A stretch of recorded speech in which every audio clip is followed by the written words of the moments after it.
Narcis George Matache moved here as a student, became the first non-Danish member of a regional council, and is now running again in the upcoming local elections. If you've ever wondered whether internationals can have a real influence in Danish politics and how even you have a role to play, this episode can't be missed. Hi, everybody. My name is Derek Hartman, and I'm joined by Brooke Black. Hi. And we are so happy to welcome Narcis to this show today. Welcome. Hello, and thank you for inviting me. It's such a pleasure to finally see my favorite influencers in Denmark. I mean, I keep seeing you guys on my Instagram, on my YouTube, and it's like, God, I really want to do a show with them. And there I am. I'm fulfilling my dream now. Thank you. Where to go next? This is the pinnacle. You know, I don't have cancer, so this is not I make a wish. So in case you thought that, sorry. Here comes the humor. Wow, we're going in. No, but I've read so much. Well, actually, not read. Like I've seen your name and know what you do, and I want to know so much more. So it's really great to meet you too, because there's people you see floating around, and you are appreciating their work that they do, and you're one of them. So I'm glad you're here. Thank you. I'm really happy to be here. So, why did you invite me? Yeah. Why am I here? Apparently, well, I don't know. Maybe we're rescinding that. No, just kidding. I want to know, okay, so how did you come to Denmark, and what's your backstory? Yeah, the name of the show. What are you doing in Denmark? Yeah, what are you doing in Denmark? Should I really tell you the truth? I mean... damn. Okay. Who's going to see this? Oh, nobody watches this. It's fine. Why did I come to Denmark? Well, to be honest, I was a big fan of American college movies, and I wanted to have that experience. And I was like, okay, I cannot afford to go to US to study there, so... Yeah, we couldn't either, so I get that. So what should I get out of it? I looked around and I noticed that I can study anywhere in Europe I wanted. But wait, where are you from? Romania. Romania, okay. I'm actually from Eastern Romania, from Moldova. Really? So Eastern Romania is Moldova? Yeah. Wow. I feel like an idiot. I'm learning so much already. Isn't Moldova separate? Yeah, there is also this Republic of Moldova, which was a artificial state created by the Soviets. But technically Moldova is much bigger. It's a lot of more people, 11 million people who are Moldavians. Okay. In the Republic, there's just 3 million. So you grew up in Eastern Romania, and you wanted to go to American college because of TV and movies. Yes. But you settled on Denmark? Yeah. Unfortunately, I had to do that because, you also need to have money to achieve such dreams, and Romania is not exactly flush with it.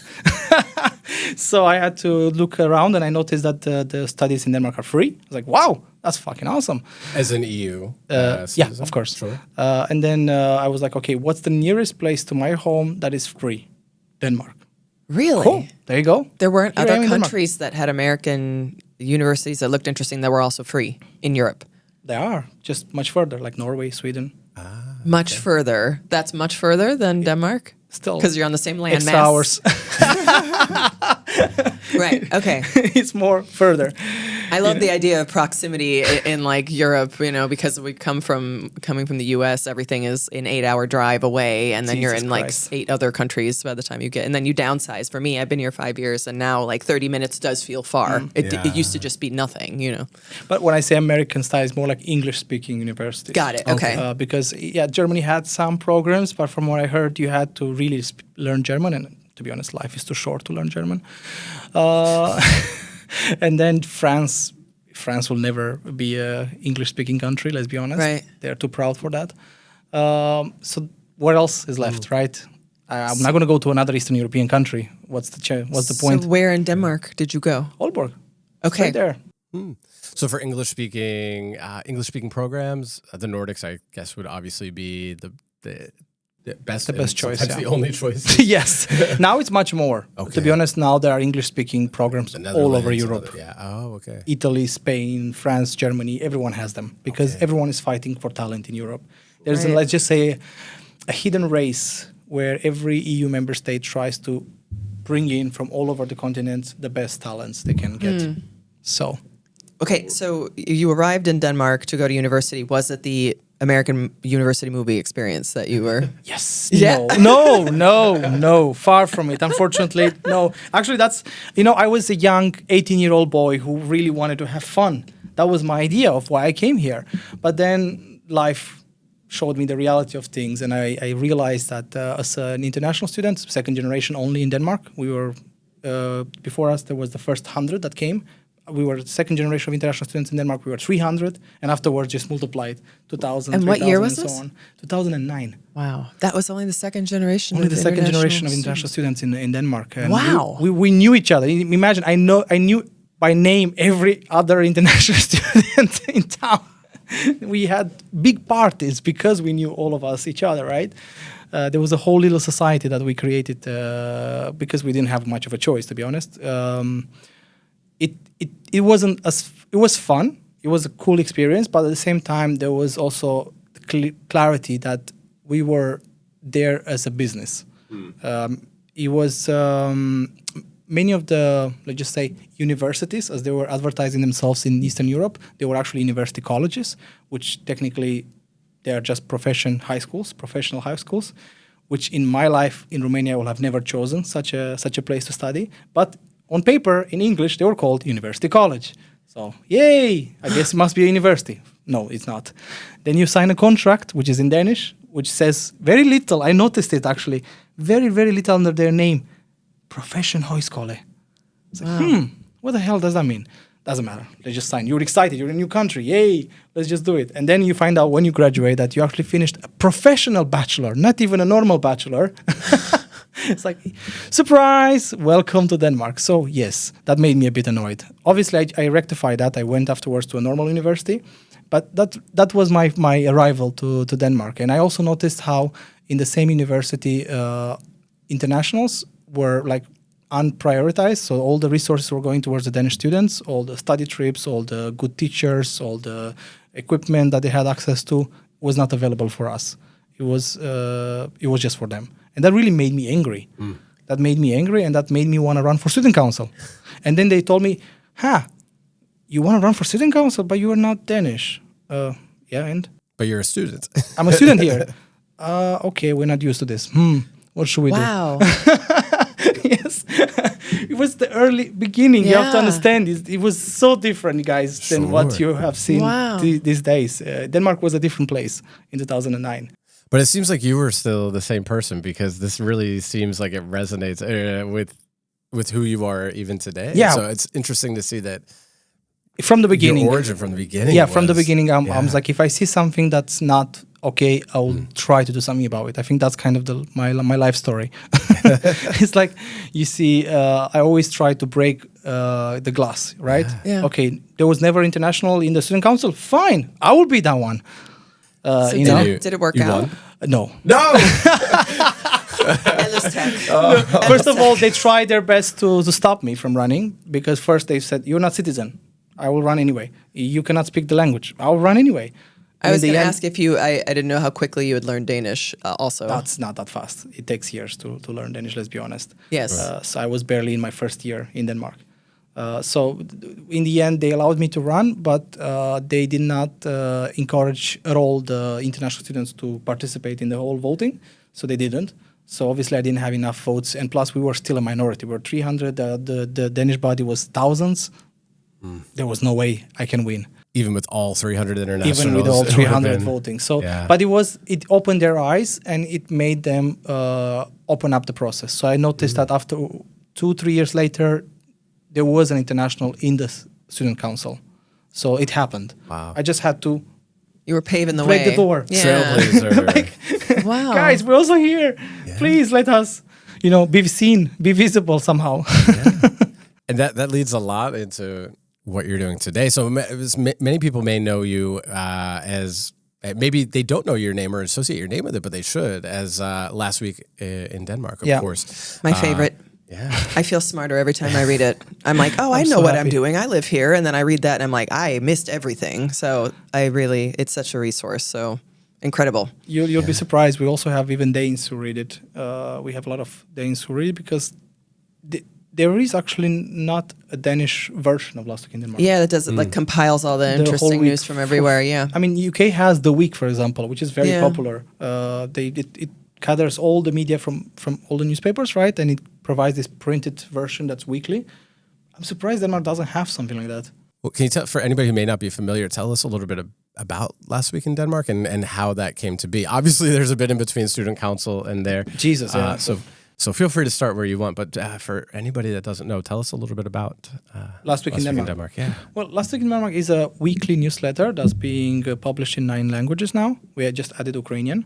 The original one obviously is in English, and then there's 8 others who kind of translate the English one, plus they add original content that's specific for that community, right? And we also have a podcast that's weekly on a weekly basis. So I started Last Week in Denmark during the pandemic. Actually, it's a pandemic project, just like how you got into YouTube, right? YouTube was, yeah. We started this because I was in politics before the pandemic, so people kind of came to me to ask me things, right? And during the pandemic, it got annoying because they were changing the regulations almost every day. So there will be every evening, there will be a press release. I don't know if you remember, can you go to work tomorrow? Can you not go to work tomorrow? So people will write me messages and hundreds of messages. Can I go to work tomorrow? What can I do? It's like, oh my God. So then I started, okay, I cannot keep up with this. I started to write a daily update of what the hell is happening in Denmark. Can you go to work? Can you not go to work? And then people started asking me questions about other legislations. Okay, now fair enough. Let's add other stuff in it. And then someone said, hey, why don't you make like a newsletter on LinkedIn? Okay, let's do a newsletter on LinkedIn. And then someone said, why don't you send it on email? Okay, let's send it on email. And then people simply just told us, it's like, can I make a logo for you? Make a logo. Really? You know, so it's completely organic. There was such a need for it. Yeah. It's just simply people, like the first edition, we had 3,000 readers.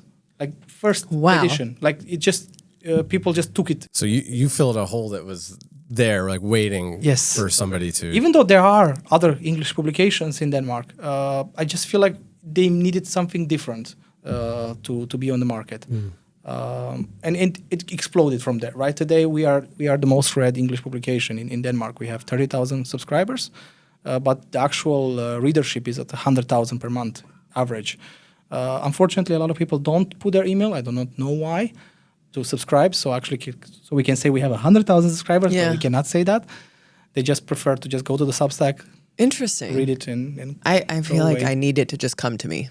Like I need like the but some people are still depends on the cultures. Some cultures are not so open to give out their email. Honestly speaking, Sure. Or some just don't look at their email, so they don't bother. They probably save the link of Substack in the corner and just go there. I don't know. That's my only explanations. I want to find out one day. That's quite a difference, like 30,000 to 100,000. Yeah. So because I look at the stats and I'm like, why is this happening? But I think because there's so many writers and they're sharing in their socials, people are coming to it from different places. That you're right, that they have kind of their own. Or maybe it's reposted. Yeah, like however people are getting their news, and that's all different. Or the Substack readership count is bad.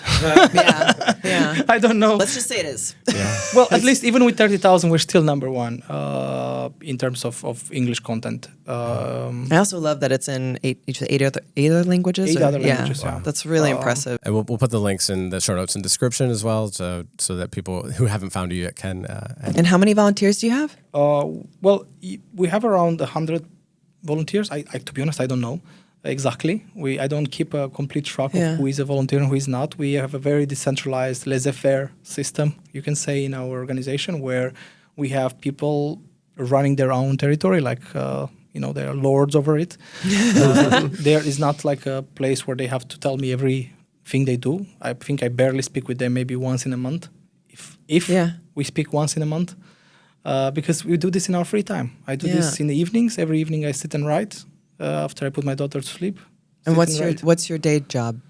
I have my own company called Aalborg Institute for Development, where also we help international entrepreneurs get access to business courses. So basically what we did is that we noticed that the state was not providing competence development courses using EU. They were using EU money to provide competence development courses for entrepreneurs in Denmark.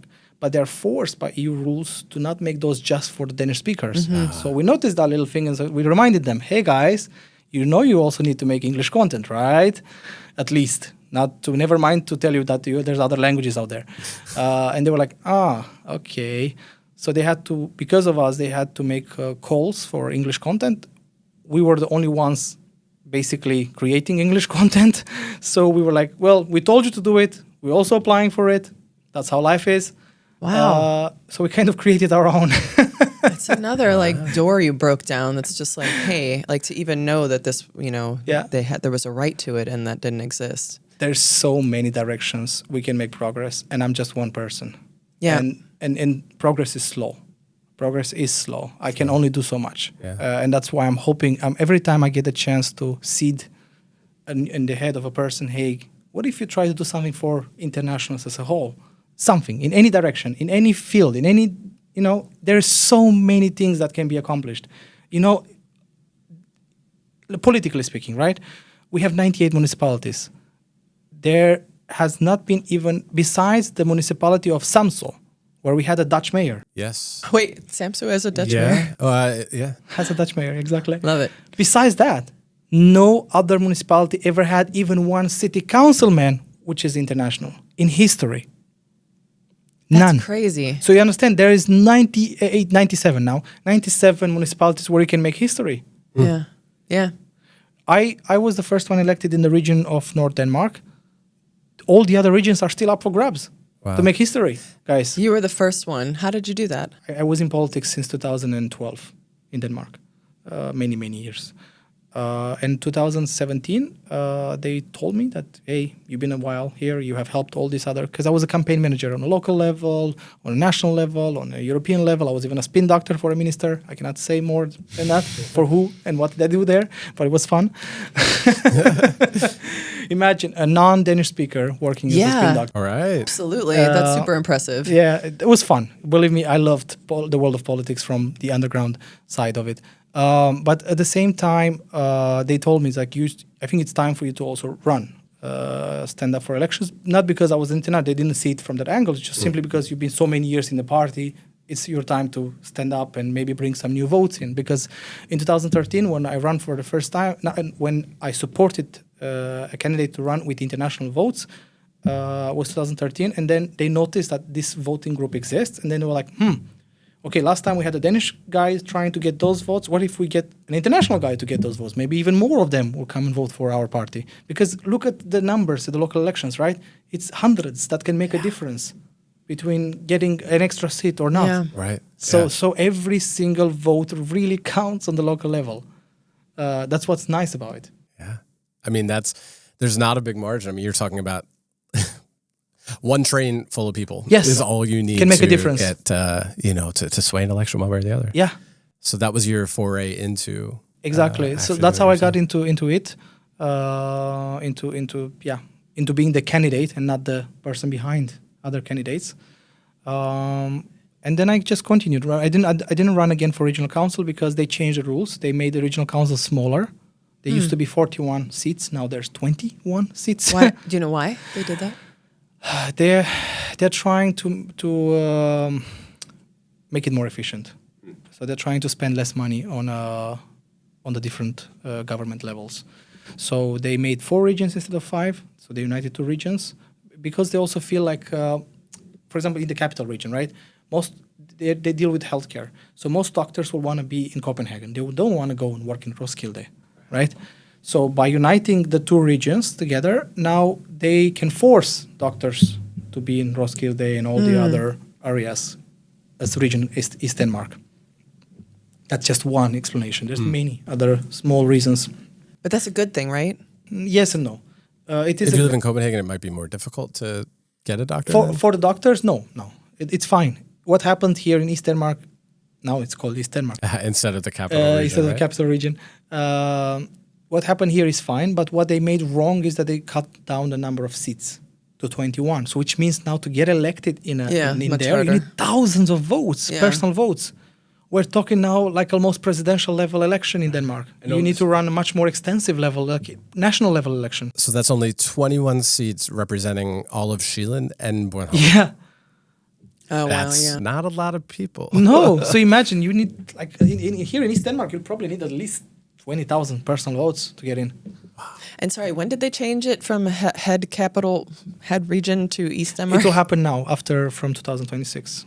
But the elections now just like a little news drop there. Yeah, you probably get a new, when you're going to if you ever going to renew your yellow card, it will be written East Denmark. Wow. So you're an East Denmarkan. I'm a North. East. east side, Now north it's just side. 4, right? 4 regions. Yeah, that's just 4 Right. regions Okay. now.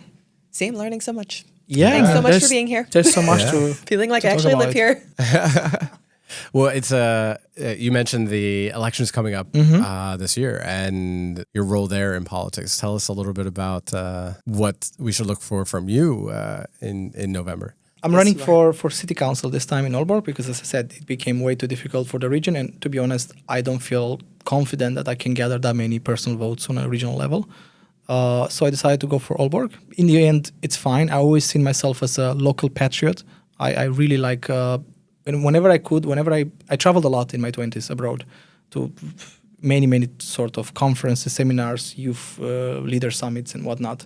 I was even on the cover of Corriere della Sera for European youth leaders to watch, Nice. because of it. Yeah, I used to be having potential. Now I'm old. I don't Relatable. I understand where you're. I impressed. I Middle-aged. crossed 30. I'm like, okay. Get Well, out of here. No longer Forbes under 30 or whatever. No, no, It's it's like, like, I'm old now. I was looking on the list. I was like, oh, he's the mayor of, she's the mayor of Strasbourg. He's a minister in Lithuania. He's a minister in Latvia. Where the hell am I? Yeah, we all have this. We all have this. I do feel like we're in this like forgotten range where, I mean, you've got like a 30 under 30 list and then you always have like a 50 over 50 list and people just ignore the middle. There's a 50 over 50 list? What? I don't know. I feel like there's always some kind of like, I didn't know about that one. I mean, I'm glad that there's like someone representing older generations. We They can still make completely it. forgotten, Yes, but- we can still but make we it. are in the middle. Yeah. yeah. And I just feel like in the middle, they're like, I don't know, like have a kid or something. I don't know. It's not even clear what like millennial versus they're like just a lost So We're ignoring So this if we're going back to Aalborg, right? As I said, I'm running for city council in Aalborg because I still feel like a lot more can be done. Yes, Aalborg has been a forerunner. We have had the first voting booths who had bilingual instructions at the entrance in 2013 when nobody was even talking about. 2013. Yeah. We Wow, had the still first. feels so recent. I mean, I Yeah. guess that's now like 15 years ago. Well, unless you're under 30, then it's Oh my god! But I guess that's not the half audience, your right? life. Oh my god! No, but to be honest, even the audience of Last Week in Denmark is 25 to 45. We don't have that many young people reading Last Week in Denmark in general. You need your Gen Alphas and Gen Xs. So if we go back to Aalborg City Council elections, the reason why I'm going again for it is that I feel like progress can be sustained, and I feel like Aalborg can be a way to show the rest of the country that things can be done, that you can coexist peacefully in the Is same this why city. you stayed in Aalborg since 2009, or have you lived in other places? I lived in other places as well, of course, but I used Aalborg as a home base. Yeah. So I said, okay, Aalborg is my home base, but I traveled half of the world because of Right. it. Because, you being a European citizen, you have so many opportunities. Yeah. So you can be poor and still see the world. That's fucking awesome. Yeah. So yeah, one of the perks of being a European. Sorry if the it's- non-European audience got offended. Has to work, right? It's interesting. I never thought of it as a. I mean, I love it as a city. I've only been a few times, but as a progressive window into what the future could look like, I think that's super interesting. Yeah. In terms of internationals, for example, when we started in 2000, when we started doing these political campaigns, we made the first English debate in Denmark. We made the first political campaign in English. We had the first candidate international in there. We did a lot of firsts in Aalborg. But also what we did first is that we actually chose internationalization as a strategy of the city development very early. Wow. In the whole progress, right? And yes, it's hard to compete with Copenhagen because of the number of jobs you guys have Right. here. It's just hard. And it's also a lot easier to get a job in Copenhagen than in Aalborg. Fair. So from a labor market perspective, you're doing better here. But from a social perspective, you have to understand that in 2013, we already had sports association, idea-based associations, all sorts of associations opening up to being bilingual, just so they can get international members. Wow. Right? So you will have welcome fairs to students where all of them will have some sort of offer for English speakers, right? So that was the early stage sign that, okay, Aalborg is changing. They really want to embrace. It is an old industrial city that's trying to redefine itself, right? But a lot of cool things happened in Aalborg. You know, it became now one of the capitals of Europe, because for the 6 months now Denmark is the like the cultural capital. No. Yeah, we applied for cultural capital as well for 2032, but let's see if we get it. But because now Denmark leads Europe for 6 months. Yes. They chose a few cities where all the important stuff will happen. Oh, I see. Yes, and got it. Aalborg is one of them. Great. So Aalborg is changing. It's aiming to become more cosmopolitan, right? Unfortunately, what we cannot keep up with is labor market. So one of my focuses for the next years, if I get elected, is I want to open up the labor market more to English speakers, and I want to promote entrepreneurship. I want us to be a world-class city for entrepreneurship. You know, like just Silicon Valley is for US. I want us to be that, because we have so many people developing in space industry, in game industry. There is already a lot of startups, but I feel like more can be done. I want us to attract talents to Aalborg, not lose them to Copenhagen. That's our biggest. To be honest, one way to win elections in Aalborg is just say something bad about Copenhagen, and the Danes will just vote for you. I feel like that's just like all over Jylland, really just outside of Copenhagen. Yeah, that's a good strategy. Yeah, but in Aalborg is strong. Like literally, people will notice if you're not from Aalborg as a Dane. Sure. So 2 Danes, one from Copenhagen, one from Aalborg, they will actually be aware of each other. That you don't speak like me. Of course, you're not from here. You're different. Do you think that's part of that openness maybe comes from being a smaller city, being a city that is maybe economically recovering from sort of the shift in the industrial, so as the city is kind of shifting that way, that it's easier to be known as an international community, maybe more visibility because there are less people, and it's almost looked at as like, hey, we know you're not just moving here to, take a fancy job in Copenhagen and then you're going to move to Berlin or Brussels or whatever. Like you're there because you want to be in Aalborg, I'm assuming. So is that even the relationship? In my mind, it seems like you're describing that the relationship between the international community and the local Danish population is pretty good. Or at least that they're more open-minded. You have to understand it's not like all rainbows and stuff in Aalborg either. There has been difficulties over the years, but I feel like because the internationals have been so active there, they have created all sorts of initiatives. They have joined many Danish organizations. They have taken leadership positions. They have been visible. They kind of got Danes to meet them, which influenced a lot of them as well. So you can say that, yes, there are still people who don't know internationals and don't want internationals in Aalborg. Every city has them. But there is also a lot of Danes who know internationals and are very open and world view of things, and they understand the positive impact it had on the city. And they understand that it's very hard to fight with Copenhagen when all the young Danish people leave the city to Copenhagen. They also leave the city to Copenhagen, not just the internationals. Then you are glad for any young people who choose to stay, to be honest. You're much more grateful because it's a race. To be honest, the whole country is racing to not lose population, while Copenhagen is like fighting with where the hell do we build the next block of buildings. Right. But also because the country doesn't really think about decentralization, for God's sake. They keep 90% of the money, of the national money, not because, it's quite decentralized, the money. They keep most of the money in Copenhagen. And that's not okay. Yeah. We are not happy about that in Aalborg. Is that very unhappy? Does that have to do with the tax base being larger in Copenhagen, or is that because... It's fair. Copenhagen does have a bigger tax base for a local level. We cannot challenge that. That's their money. We don't touch that. That's just how it is. But there's also some of the money who go to the national state. There's also like other tax, like for example, corporate tax that goes directly to the state. Sure. We also want a part of that. Right. Yeah. Like we really wanted to have a metro, not a metro, like a train that's on magnetic train rails, right? We fought really hard for it. We almost got it approved.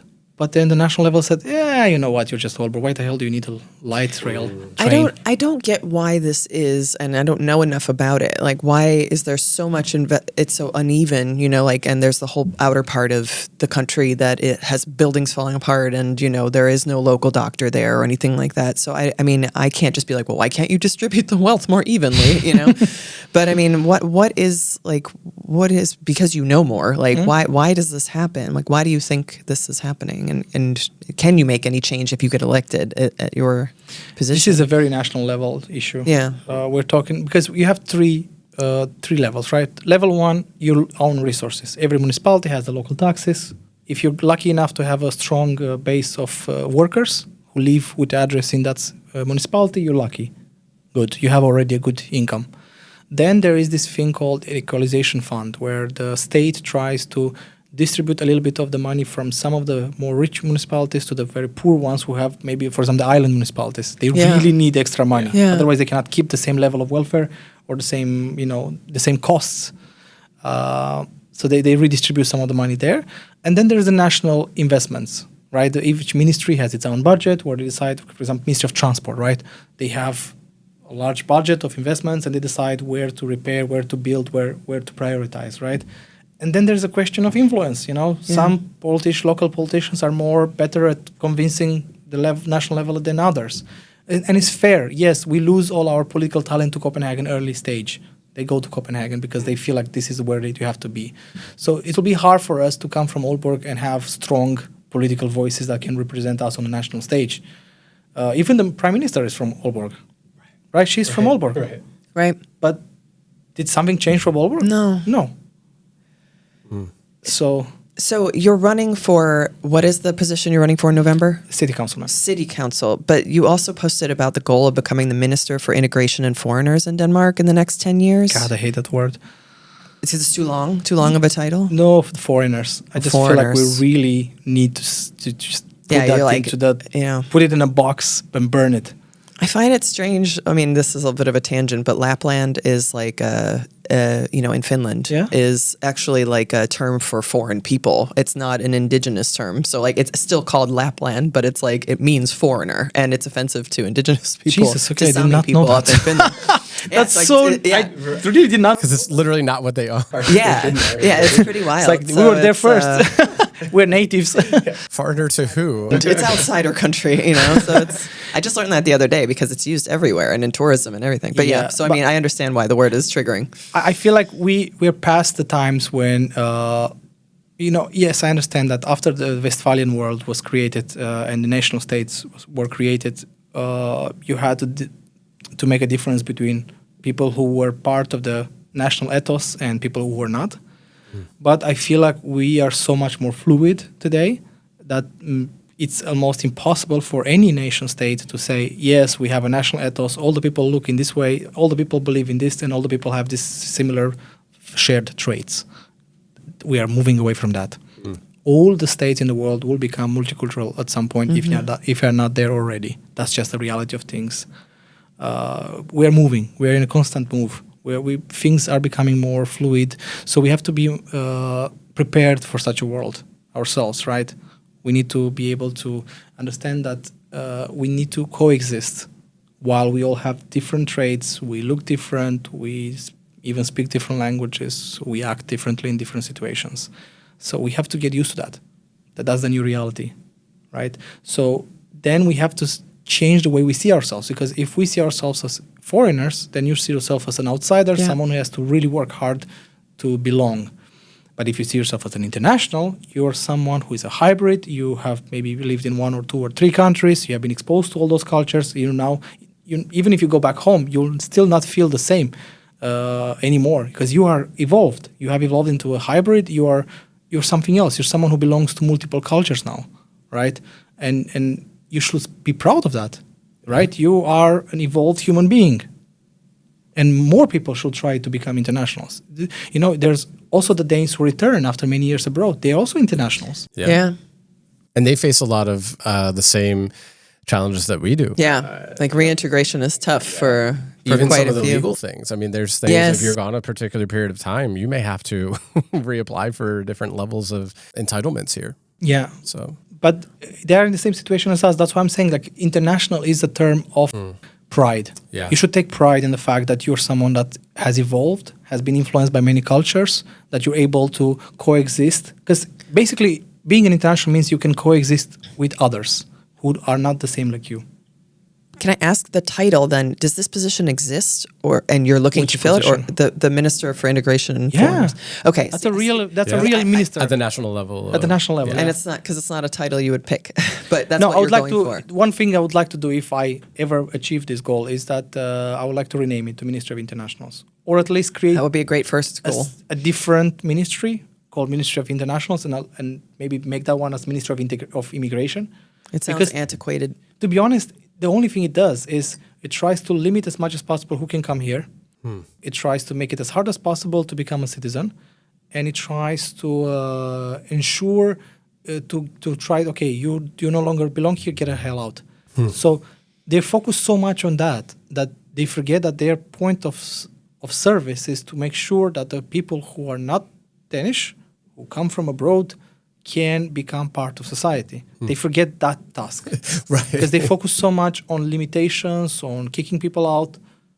That's not what that ministry should be focusing on. No. Right. Or at least split it. Yeah, Yes, or- fair or- enough. Create one that's for immigration, which is focused on the border. Right. Literally call it the border level. Yeah. And then create one that's focused on the people in Denmark. Yes. Yeah, because if you're not actually focused on integration, you're only focused on controlling immigration. Pretty much that's what they do. That's then the focus now. Call it what it actually is. Exactly. Yeah. I mean, they call it integration. Another word, that integration. They misunderstand integration. They overuse it as assimilation. Yeah, exactly. We're not in the 70s. I understand. Yeah. They did that within the 70s. They got guest workers from Turkey, from I don't know, other countries, and they try to assimilate them into the society.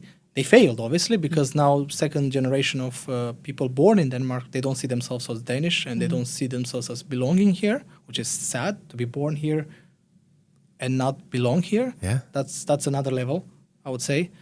So they failed with their whole assimilation integration process in the 70s. So now they want to try again with us. It's not going to happen because look, I understand in the 70s they were guest workers. They were brought from a completely different culture. It was easier to keep them to feel like, they need to be grateful that they're here. But we're not like that. No, They can- I would say it's like integration is a two-way street. So if you're going to treat me like the help, then I'm never going to feel like I am properly going to be integrated. And you do that not just at the societal level of how you literally make me feel emotionally, but if you do it through laws and the legal process and making me wait 10 years before I can even apply for citizenship and then 2 years to have it processed, and then you still want to call people in for interviews to check if their Danish is good enough, and I have to sit with the literal member of parliament for that. You're doing all of these things that how would I ever feel integrated if you're going to or assimilated if you're going to stand in my way at every step, and gatekeep whether my Danish is good enough or have certain values. Yeah. There's such a disconnect between the most livable city titles that Denmark, Copenhagen, or Denmark gets all the time, and then if you're trying to attract people, and then you bring them in, and then there's like a misstep in the steps 2, 3, 4, 10. It's like I mean, they do really well at attracting people. yes, Yeah. it's Like Denmark has a the great biggest brand abroad. PR And campaign. they go It's so like hard the to biggest. attract people, but then act like, oh, how dare these people be here and want to. That's what I'm confused about because it's been a long running PR campaign for a Yeah. long time, and it's based in many truths, but like some big lies or like secrets. And often recruiting people with government funding, from organizations to recruit like we've people. talked about. Yeah. They're a bit trapped a little bit because when they advertise abroad, that's not going to affect national politics. Sure. But when you take stances on people here, then that will become national news. And national news influences Danish voters. And every time there's a need to keep the far right down, you need to just, whip a little bit the internationals. That's just how it is. We are the, let's just say, sacrificial lamb that's used to keep the far right in check, which worked. We are not on the verge of losing the power to the far right in Denmark compared to other European states. Yeah, sure. And quietly, some of the things have been rolled back or eased that were Very influenced by the far right in previous governments. Exactly. So, but without too much publicity around it. Right. That's the whole idea. You want to do good for internationals who live here, they need to do it quietly. because you risk alienating a certain percentage of the population towards in the hands of who you don't want them to go to. That's where Denmark is today. We are changing as a country, and we need to be aware that there will be conflict in the future between the internationals and the Danes. And unless we really work hard to prepare this country for coexistence, there will be some, let's just say, rumbles, tumbles on And the way. basically, what power do internationals have? If you're talking to someone, trying to get them to vote, for example, in local elections, Yeah. because maybe they might not know. I mean, is there an elevator pitch where you're like, this is if you have like one or two lines, like this is why you have to do it? Like, is it just because you want to be? I mean, you tell me. Like, is there like when you see somebody, like, what's your line for you have to do this? You have to vote. Yeah. Like, it's important. Why to an international? Well, I mean, to be honest, it depends on many people who I'm speaking with, because Yeah, of everyone course. comes from different backgrounds, and you have to kind of adapt what you say to them. There's Sure. not like one elevator Yeah. pitch that works for everyone. I mean, if you just say simply, well, just in Aalborg, for example, only 1 in 5 internationals voted, right? So that means that we are not present at where decisions are being made, which means that you have no decision on how your taxes are being spent. Are you happy with that? Would you like to have a say over how your tax money are being spent? You actually have a say, but you just need to, actually show up and be part of society. That's one way. Another way would be to say, many of them take pride in saying, well, I've been here many years, 5, 10 years. I'm Danish. And I'm like, are you really? Have you voted? No. Are you a member of any associations, any clubs, anything? Do you volunteer your free time? No. No, you're not Danish. But I have a job. I speak Danish. Congratulations, you're great at languages. They focus so much on sending this message: get a job, learn the language, then it's quiet. Yeah. They forget to actually promote Danish values. Yeah. Where is the Danish part? Which is democracy and participating Yes. in it. Yeah. Like, you're losing something on the way. I mean, it's fine to ask people to get jobs, and it's fine to ask them to learn the language, but why do you stop there? But do you think that's like a point of pride, kind of, where it's like, I will live and work here, but like, it's like living Danish values is like, I'm not Danish, like at heart, I live and work here. Yeah. I'm not saying me, I'm just saying the average international, yeah, I don't yeah, know. of course. But so it's like, do you think that extra step is then like, well, why do I need to like live and breathe this like higher, collective thinking? Because then you cannot complain about not belonging. Because think about what most internationals complain about: social isolation, not feeling like they belong here, even if they have good jobs and they go to Dubai for vacations. It doesn't make them feel like they actually are part of the society. And you cannot forever focus only on a career and making money and having a good car or a big house. Is that really fulfilling? Because when you get all of those things, because when you come from a poorer country, yes, you focus on that, fair enough. But at some point, years will pass and be like, okay, I actually have money, I'm used to this shit. What now? And then you start wondering, okay, is there more? You go next, right, on the Maslow pyramid of needs, you go to the next level. And then you wonder, oh, wow. That's why you keep seeing people on LinkedIn like, oh, I lived here 10 years. I even have maybe some Danish husband, whatever, but I feel like I don't belong. No, but I don't have any friends. I don't, it's sad to see that, but it's sad because people don't get involved. I mean, yeah, I think people don't think of that as a way of affecting change because they're like, oh, I haven't made friends, or like I can't make friends with these people, or I'm not accepted, and then they don't realize that there's other things that would make them on a larger level. They just can't see it, maybe. Or they are afraid to try it. It's all in Danish. I'm not going to try it. My Danish is not good enough, or whatever. It's like, okay, but if everything is in Danish, change it. Make it also to be in English. That's what I did, and it's possible. I'm not Superman, right? I'm just a normal human being, so anyone can do it.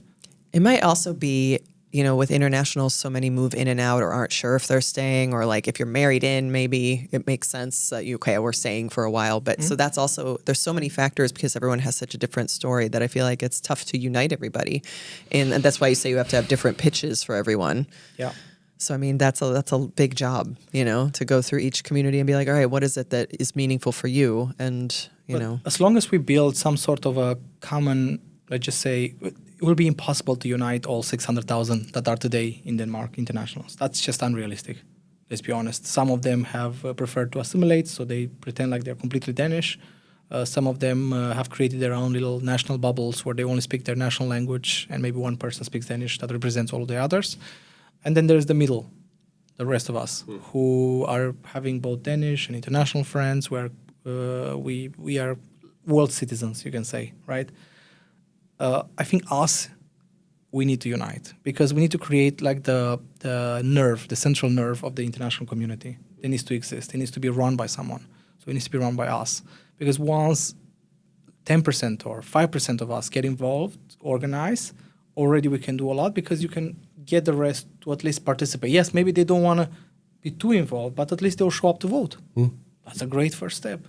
Maybe they will not get to vote, but maybe they will actually join a program. Let's say you manage to convince the athletics department, athletics club in your city to also have an English program, and then you'll get some people to attend that because now they feel comfortable going to it. One way I know that you're driving that message home and getting people to vote is actually with another podcast project that we're working on together, which is called Vote Home. Tell listeners a little bit about that, and of course we'll put links to that in the show notes and description so people can find it there. Yeah, I feel like one of the big hurdles that internationals have is, one, many still don't know they can vote, unfortunately, and two, many feel uncomfortable about how to go around to vote. So we decided to make this project so we can show step by step how to do it. Like in the first episode, we're going to cover all the basics, so you don't feel uncomfortable when you actually go to the voting booth. And there's many other ways to vote, by the way. Then in the second episode, we're going to cover the local councils, so you understand how they function, what are you actually voting for, and what sort of influence you can have on the local councils after the elections, which amazingly in Denmark, you can, for 4 years, keep politicians accountable directly, which is lovely. Yeah, what's that like? In the third episode, we're going to look about regional councils. And then in the fourth episode, we're going to talk about how you can run for elections. Too late now, unfortunately, because in August is the deadline. But 4 years from now, let's make a dream. One international candidate in every municipality in Denmark. How awesome that would be. And then in the last episode, we will have actual candidates, international candidates. There's a few this time, not a lot, but a couple, who would come and talk about their story, because it's nice to hear from others who got this involved in Danish politics. Imagine that for a decade I was alone, but now I'm no longer alone. There's many others. So that's awesome. It's exciting. Mm-hmm. Good times ahead. Can't wait to listen. Yeah, and we'll have the information for that project so you can get all caught up on how to vote in Denmark and what you should be doing. And thank you so much for coming today and sharing your story and how we got here and what we all can do to further shape things as you have. It was a pleasure. I mean, I hope that you got something useful out of listening to this. I did. Yeah. Thanks all. Thanks for listening and watching, everybody. Bye. Bye.